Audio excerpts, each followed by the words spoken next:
Hi friends, welcome to my channel Kummadelli Naganjali 2355.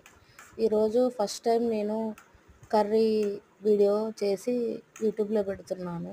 First ఉల్లిగడ్డ వేసి దాంట్లోనే కొంచెం కొత్తిమీర వేసి ఫ్రై చేస్తున్నాను. ఫ్రై చేశాక దాంట్లోనే ఎండు రొయ్యలు మంచిగా తలలు అన్నీ క్లీన్ చేసుకొని మంచిగా వాటిని వాష్ చేసుకొని కర్రీలో వేస్తున్నాను. అవి కూడా ఉల్లిగడ్డతో పాటే బాగా మగ్గాలి, అప్పుడే టేస్ట్ బాగుంటుంది.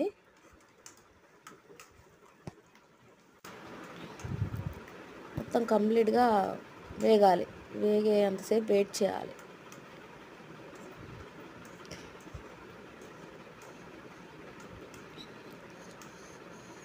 చూసారా కలర్ ఎలా చేంజ్ అవుతుందో? ఎంత వేగితే అంత బాగుంటుంది. తర్వాతకి అల్లం పేస్ట్ సరిపోయేంత నేను ఒక స్పూన్ వేసుకున్నాను అల్లం పేస్ట్. అది కూడా కొంచెం ఆయిల్లో మంచిగా మగ్గాలి, మగ్గితేనే పచ్చివాసన అనేది పోతుంది. అందులోనే కొంచెం పసుపు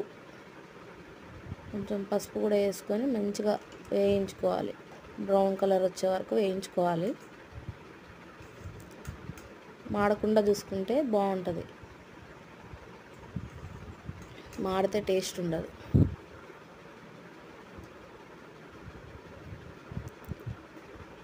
మంచిగా వేగాక సాల్ట్, కారం, మసాలా కూడా వేసుకోవాలి. అయితే నేను ఈరోజు పచ్చిమిర్చితో చేస్తున్నాను ఈ కర్రీ.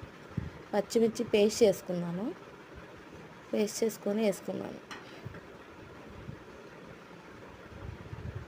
పచ్చిమిర్చి మంచిగా వేగాక ఉప్పు వేసుకున్నాను.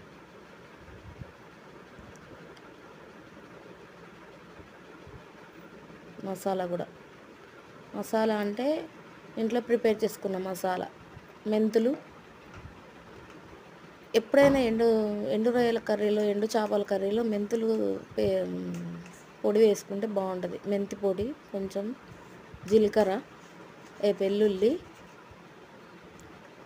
అన్నీ రోస్ట్ చేసి మిక్సీ వేసుకున్నాను, ఆ పొడి వేసాను. Please subscribe friends.